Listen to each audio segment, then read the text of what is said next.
Kembali dengan saya Yudhistira Harisandi dalam mata kuliah Studi Kelayakan Bisnis dari Fakultas Ekonomi Universitas Abdurrahman Saleh, program studi manajemen. Nah, kali ini kita masuki pertemuan ketiga ya. Yang dibahas kali ini adalah aspek hukum. Aspek hukum adalah aspek yang berkaitan dengan perizinan yang hubungannya dengan bisnis, termasuk memahami aspek hukum dalam sistem bisnis ini, yakni adalah apa saja yang akan dilakukan sebelum melakukan bisnis. Indikatornya adalah menjelaskan bentuk badan usaha, apa badan usaha yang akan kita bikin nantinya, identitas pelaksana bisnis, lokasi bisnis, waktu pelaksanaan bisnis, cara melaksanakan bisnis, dan peraturan perundang-undangan yang berlaku dalam berbisnis.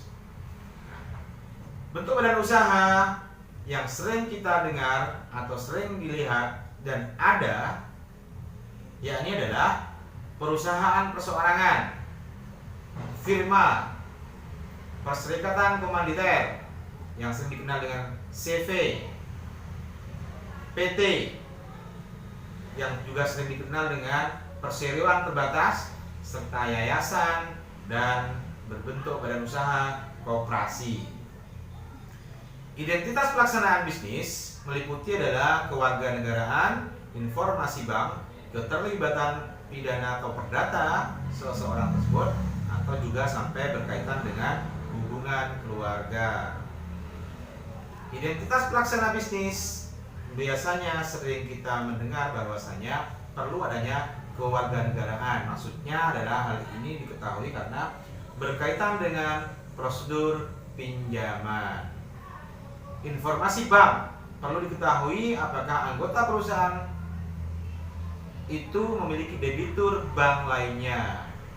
Keterlibatan pidana dan perdata perlu diketahui apakah pelaksana proyek tengah terlibat dalam suatu tindakan yang dapat menimbulkan gugatan ataupun tuntutan.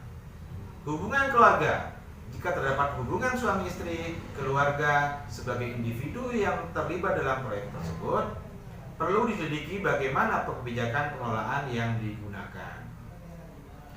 Lokasi bisnis.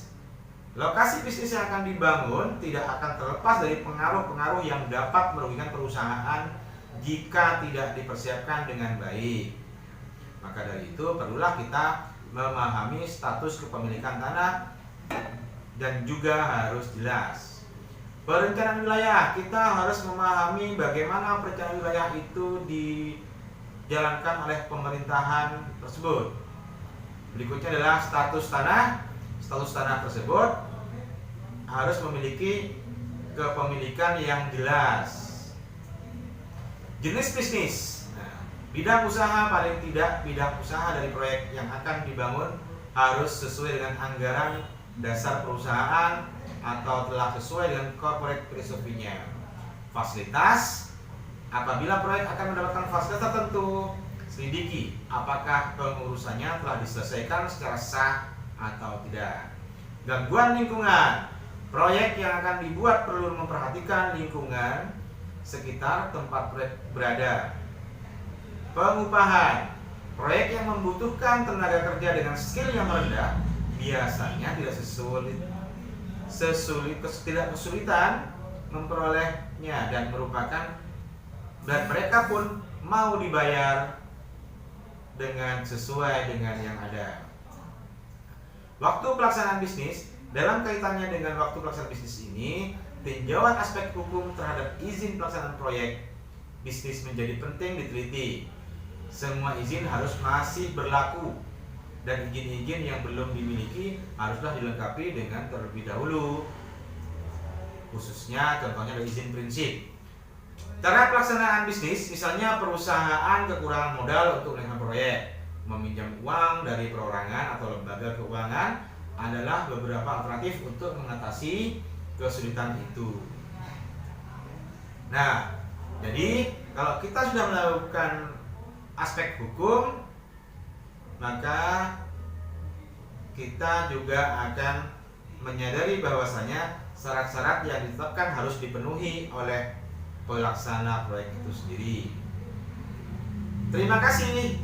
Jadi kita lelah akan terbayar lunas saat jerih payah kita berbuah manis. Itu cemungut ya, menurut Juragan Juluk Hadi.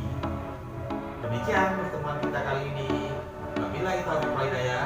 Assalamualaikum warahmatullahi wabarakatuh. A million little pieces